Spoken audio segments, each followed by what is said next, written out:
You are now watching people's opinions on popular topics. Well, to be honest, not really right now. Frogger, I hear, is the latest when I listen to the radio. Yeah, he's definitely out. I started the 7th of last month protesting. Welcome everyone to another video. Today I'm chatting with David, almost exclusively all on Pokemon. It is a very informative interview, and I even try to slip David up with a new segment at the end called Penalty Box, where I lambaste him with quick questions. Why don't you tell me your name and where you're from? Your first name. All right, my name is David, and I was born in China, but I've been living most of my life here in Ottawa. And do you want to tell me about your Pokemon, or you want me to quiz you? My Pokemon? Yeah. I don't know, where should I start? There's a lot about Pokemon. So How big is your Pokemon collection? My collection, so I've spent in the past 3 months about $3,000 on Pokemon cards, and I've sold off about a lot less than that of my old collection or cards I didn't want anymore. I have a binder for more valuable cards, and then other cards I'll make decks to play with. So yeah. I saw you had Misty's Tentacruel. Yeah, that was one of the cards that I'm selling on Kijiji. Sometimes when I get multiple copies, because these cards I usually get them off eBay or Kijiji, and sometimes in stores as well. And then sometimes I'll come across a card that's better quality than, because cards will be in various conditions. Some of these are up to 20 years old, so if I find one that's in better condition than one that I have, I'm gonna buy that one and then sell off the old one. Yeah. Exactly. And how much do you think your collection is worth? So I think it's less than how much I've spent on it, but these values, they go up, and it really depends on the buyer, because maybe for example, you might think one card is worth 100, I might think it's worth 200 or 50, but it really depends on the buyer. But yeah, people usually go by eBay sold listings, or there are various different sites like TCG Player, or Mavin.io. Different sources will give you different price, but yeah, everyone's in the end it's all the buyer, how much to you, how much is it worth, how much do you like this card. But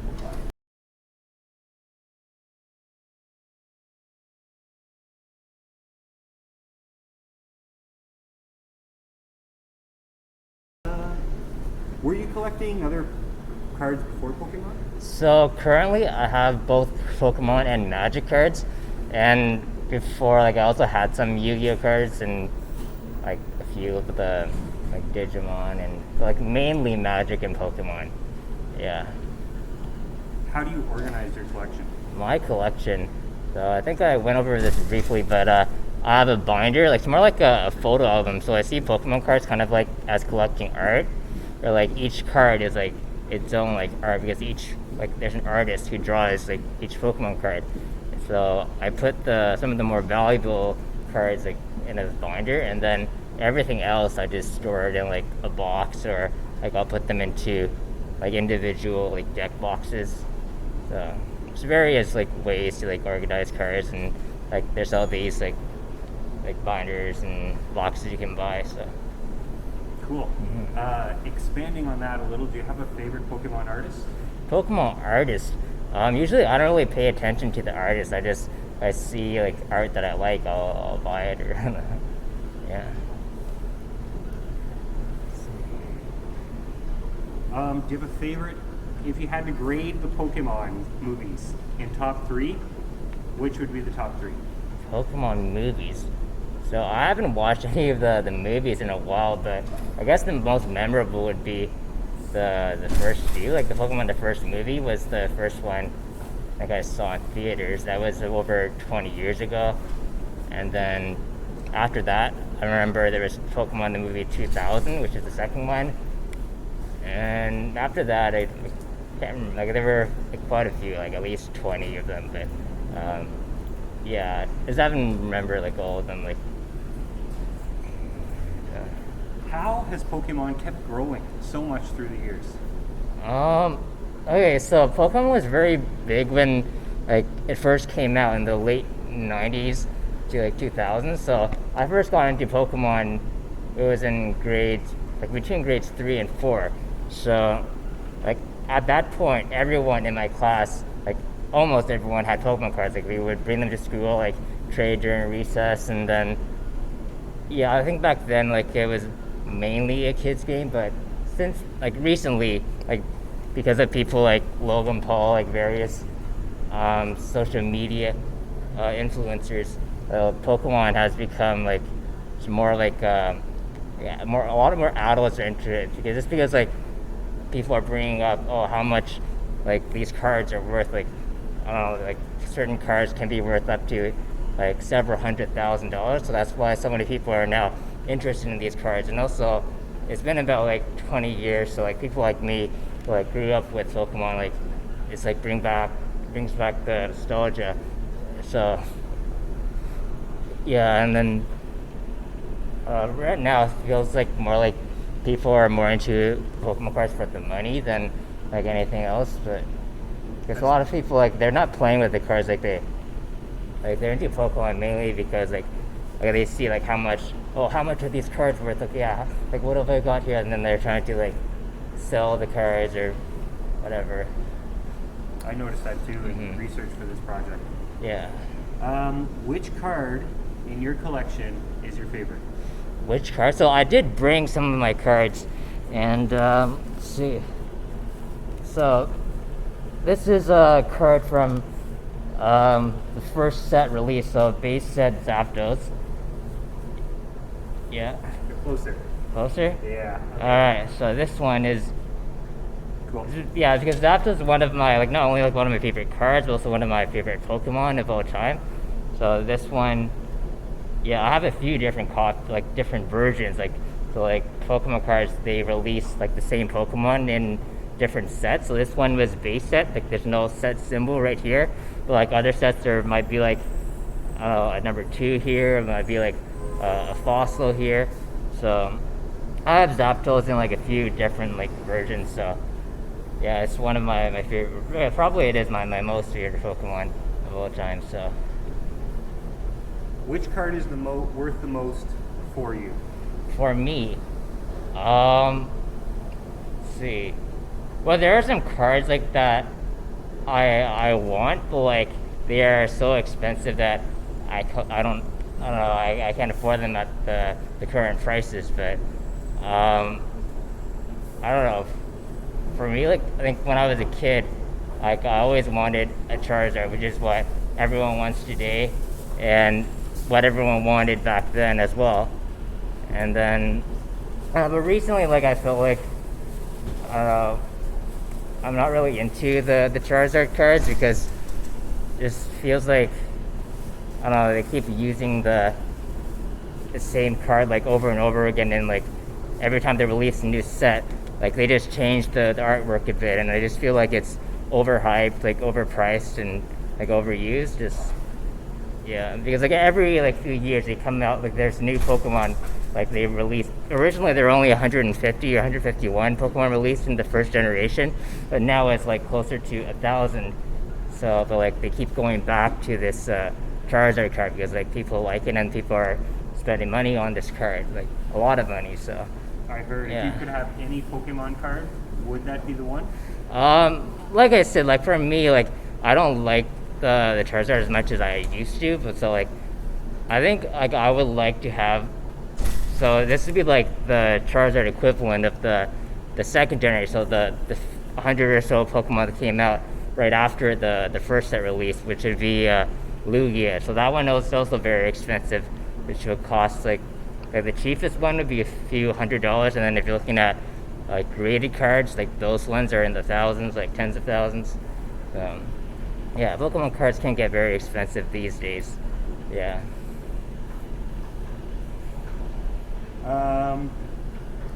So yeah, I was surprised to see Logan Paul kind of got into the game kind of just for collecting.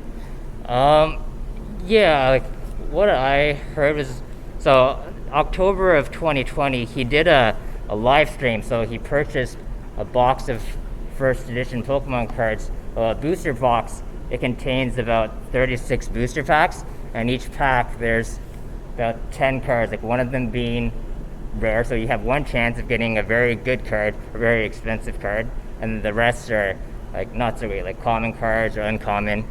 And so he did this in front of millions of people watching online on his YouTube channel, and what he did was he sold off the packs to his subscribers, like, and he was charging about 11,000 per pack, and people are paying these prices, like I'm not sure why, like, but I don't know, I guess people have the money, and like they are bored during the COVID-19, so yeah.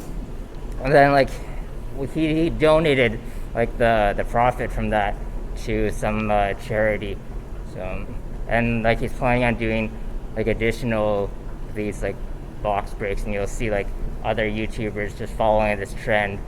Like, do you think you could beat him in a Poke battle? In a Pokemon battle, like I'm not sure about his like if he knows how to play the trading card game, because like most of people these days, like they're in it just to collect the cards and like is like keep them like as part of a collection. Like not very many people are like playing the cards these days. Like there are also like people who play the video games, and then like online version of the trading card game. Like yeah, most people they're not familiar with the rules of like how to play the trading card game. What are the ups and downs of Pokemon collecting during the lockdown? The ups and downs. Okay, so I feel like during the lockdown there's more positive than negative, I'd say. Like for one thing, like I've met a lot of great people through this hobby. Like lately in the past 3 months, like I've been buying cards from like Orleans, like all the way to like Carleton Place, like north, like Gatineau, like Barhaven, like everywhere in town. Like I've met quite a few, like I've sold cards to people, bought people, like made some new friends. So it's like a hobby that keeps you like it gives you something to do. Like when people are bored, like most places are closed, can't really do things like I don't know, like if you want to go to the bar, or, like do karaoke, like so just something to pass time. And then the downside is it's just become increasingly difficult to find Pokemon cards in stores, because like everyone wants them now because they know how much they're worth. So like if you go to say Walmart or like Shoppers Drug Mart, usually you're gonna see empty shelves, because like people are buying all these products and then they're reselling them for like a higher amount. So this is known as scalping. So like they don't just do this with trading cards, like not even Pokemon, like they do this with sports cards, like baseball, basketball cards, and then they also do this with like movie tickets or even like the latest gaming graphics cards. And so like people would just they'll go as far as like using bots to like place orders ahead of time and just buy out everything. So like the people who actually want it, like they can't get it unless they want to pay a premium, like 2 times or 3 times the manufacturer's like recommended selling price. So what's the biggest Pokemon deal you've ever done? Pokemon deal? So the most expensive card I bought, like single card, would be I think it was $85. I didn't have it here with me, but I have like maybe the second one. So this here is based at Venusaur. So before, when I was a kid, I remember going to the sports shop and this would cost about $25. So this one actually got a really good deal on. Like it was $75 off eBay, and then I only paid about $3 for shipping. So it was still like a very good deal. Like because most people are charging about $150 or more for the same card. And like I don't know, in terms of sales, I'm not sure about sales. Like I don't think I've sold anything that expensive, but for me, I'm trying not to buy anything that's worth $100 or more, like because otherwise I feel like things will get out of control and all of my spending would just be like reckless and just buy anything I want. But just ask a question. So Yeah. do you have the app Pokemon Go? Okay, so I have like a few friends, like coworkers and like friends who play the game like actively, but for me, I never really got into Pokemon Go. Like it was like Pokemon Go when it was first released, it was like one of the most popular like video games of all time. Like I'm not sure about the numbers, but like for me, I only spent about 3 days playing the game, and then decided like wasn't for me. It was like a bit too time consuming. You had to have like your phone open the whole time, and then I don't know. It just takes up a lot of data and like your attention. So for me, like it wasn't like I don't know. I didn't really like it, but for a lot of other people, like they continue to play it until today. So.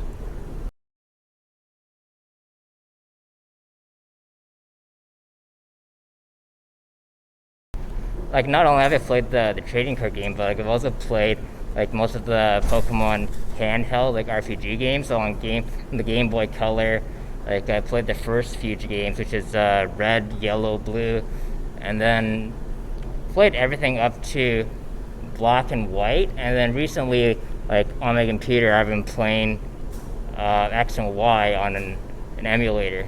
So yeah, because like these days it's kind of hard to get like I don't know, for me, like I use emulator just so like I don't have to buy like the system and buy the games, because now the games are starting to get more expensive, like similar to how the cards have inflated in price. But yeah, and in terms of like other games that I play some Age of Empires, like real-time strategy games like AoE 1, AoE 2, but like overall I'm not a huge gamer. So like, Have you developed any new hobbies during the lockdown? any new hobbies? Well, I have started to practice the violin. Like I think when I was in middle school, I started playing the flute. I've been playing that the past 20 years or so. And then, yeah, I decided I want to learn a new instrument. So bought myself a violin and been trying to teach that to myself. So. Has the lockdown brought families closer together? I couldn't really say for like myself personally. Like I sometimes I'll still have family dinners with like my parents, like my siblings. But I couldn't really say for other families. So.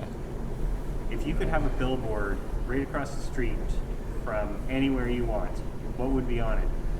A billboard? A billboard. I've never really thought about that. Like, I don't know. Like, well, what would you have? Oh, here's a good one. If you could go back in time and talk to your 18-year-old self, what would you tell him? By Yeah. Charizard? This is a very good question. Well, if I had known like what would happen to the Pokemon card prices, like I don't know if I would say anything to myself really, because I feel like if you mess too much with the past, like things like will go wrong. At least that's what I've heard from like movies, and like tell you not to mess with the past. But yeah, like there are things I wish I had known back then, but I can't really think of like anything specific like off the top of my head. I know there are things like I wish I had known, but at the time I wasn't like experienced enough. Or even like today, like there's still a lot of things that I wish I knew, but like I don't. So.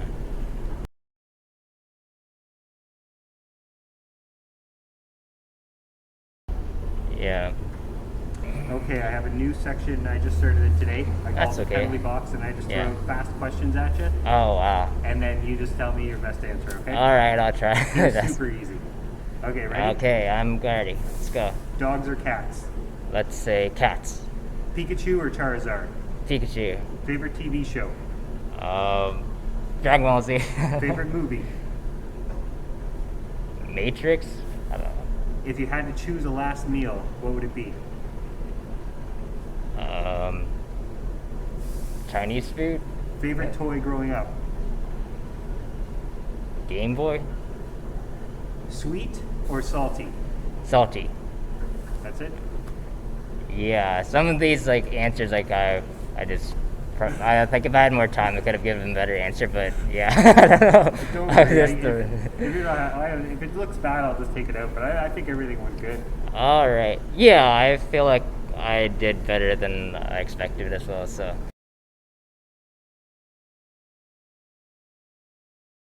Well, thanks for watching, everyone. I had an excellent time making this interview, in researching for this interview, and in conducting the interview. If you or anyone know has a collection or hobby they would like to share with Ottawa, let me know.